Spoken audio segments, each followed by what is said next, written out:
And also, like, once you buy the business, you've got to build a relationship with them anyway.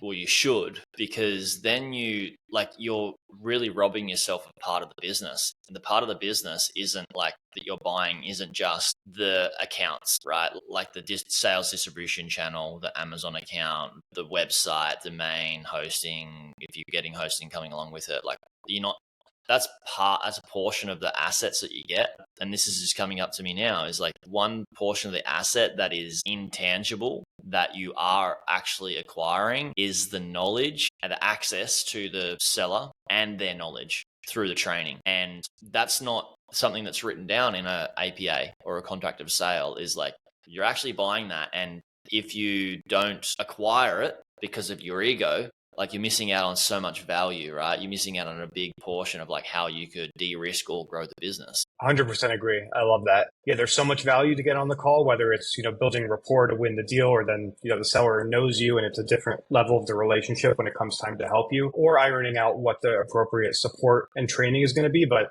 I 100% agree. Personally, in deals that I've done, I become friends with the seller. I iron out very specific training and support, because a lot of times they know something that like they might not value as much as I do, like keyword research or some SEO stuff. And I'm like, hey, why don't we do a few calls to talk about this, or you could help me hire someone or teach my VA how to do this, etc.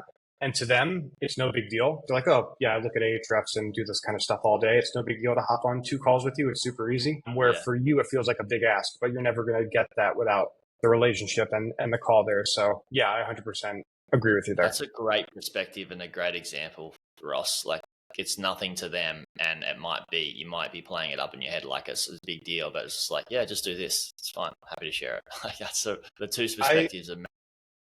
I always advise buyers to, like, as a sweetener on the deal, like any support and training, like I'll have a conversation with them. Like, what would be super helpful for you? What did you like about the seller? Maybe that he does that he could help you with. And yeah, it's normally not a big ask. And in my opinion, goes a long way. There's a lot of buyers, I think, that don't care too much about that kind of stuff. And maybe I overthink it, but to me, it seems like low risk, high reward to try to soak up as much as you can, like you said, like the DNA from the seller, and try to learn something and, get something extra in the deal that is perceived as a, low give for the seller.